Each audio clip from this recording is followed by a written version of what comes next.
Ah, ouais, excuse-moi, j'espère que ça Pas va de problème. fonctionner. Ouais, je sais pas pourquoi d'un coup, là, j'avais plus assez de mémoire sur l'ordi. Non, je te disais, oui, quand t'étais aux Açores pour la dernière étape des Golden Series, hein, c'est ça? Mais Ouais, ouais. évidemment, tu pouvais pas prévoir le confinement, donc quand t'es rentré, il t'est rien arrivé, ils t'ont rien dit. Non, non, on était là-bas, c'était encore le couvre-feu, puis on l'a appris quand on était dans la semaine. Ouais. On est resté une dizaine de jours, donc c'est tombé pile dedans.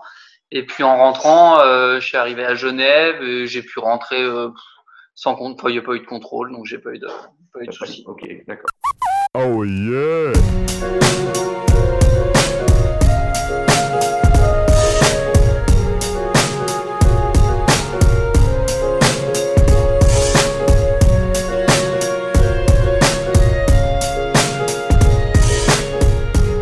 Alors, revenons un petit peu sur ta saison, parce que la saison, elle est finie, là. T'as plus de courses de prévues Et ouais. jusqu'en 2021. Bon. Ouais, bah, de toute façon, elle devait se finir à peu près à cette époque. Il restait peut-être la Saint-Élion si j'étais en forme.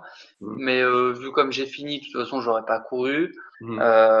Et puis, dans tous les cas, tout est annulé ou reporté. Donc Ouais. la saison est finie. Ouais. Ouais, alors, on va juste revenir sur… Qu'est-ce qui s'est passé aux Açores? Tu t'es blessé? Ouais, bah, je suis arrivé un peu fatigué déjà là-bas. J'avais pas mal de tensions musculaires. Enfin, voilà, je sentais que c'était pas la grosse forme depuis quelques semaines.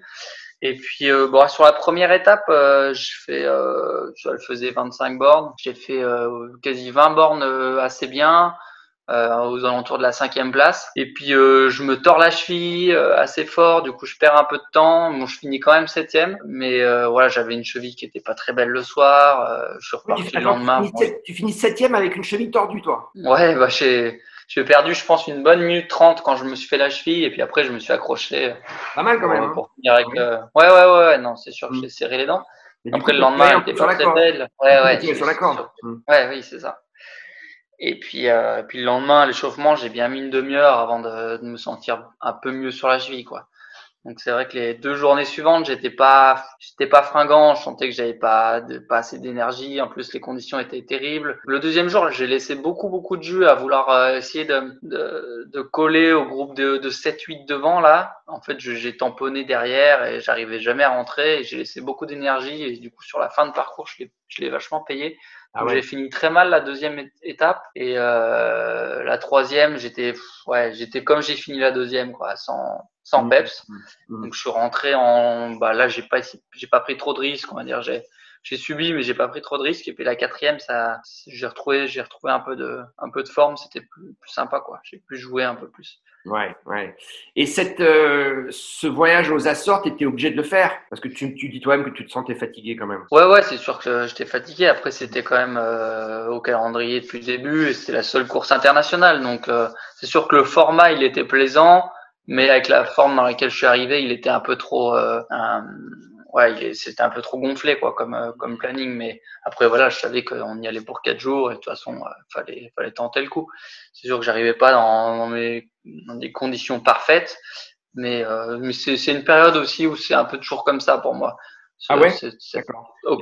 octobre-novembre, là, soit j'arrive, voilà, en forme, soit je suis complètement à plat, quoi. Et là, j'étais vraiment sur la limite. Quand tu dis que c'était ta seule course internationale, Ouais. mais tu as bougé quand même un petit peu cette année, tu es passé un peu entre les gouttes, j'allais dire, ou pas du tout? Ouais, bah non, je suis allé en Espagne 2 fois, mais c'était Ouais. pour la prépa au début de l'année et puis en septembre pour Canfranc. Mais dire c'était pas des courses avec un niveau Ah d'accord. comme on a sur les Golden Trail Series, quoi. Ouais, d'accord. C'est sûr que des courses internationales, il y en a eu. Enfin, dire à l'étranger, il y a eu des courses, Oui, mais mais avec le niveau qu'il y a habituellement, Ah, on va pas retrouver, quoi. ah oui, d'accord. Ah oui. Et tes tripes perso, tu sais, tes expés que tu avais fait, on en avait parlé l'année dernière, tu avais fait un truc à Madagascar, je crois, si Au Cap-Vert? au Cap-Vert, pardon. Ouais. Ça, malheureusement, cette année, tu n'as pas pu les faire. Ouais, oui, j'avais la continuité un peu de mon projet 2019 qu'on devait faire cette année sur les 8 Ouais, îles avec tout un projet sur 3 semaines. ouais, c'était Et bien. du coup, comment? C'était vachement bien ce que tu avais fait l'année dernière.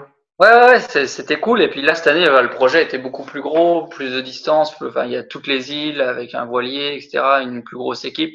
Donc c'était, Rappelle-nous juste, pour ceux qui n'ont pas suivi, ouais. ce dont il s'agissait l'année dernière. Alors l'année dernière, j'ai traversé Santo Antao.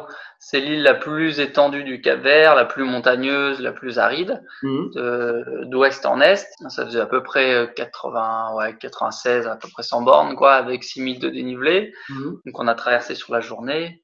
J'ai mis aux alentours de 16 heures. Et puis on a amené des fournitures scolaires pour la vallée de Paoul. On a amené quasiment 130 kilos de fournitures scolaires. Donc c'était à la fois un défi sportif et humanitaire. Ouais, c'est canon. Et puis pour continuer ce défi, je voulais repartir au Cap-Vert et traverser les 8 îles restantes qui sont habitées d'un seul voyage. En swimrun. Comment ? En swimrun. Ouais.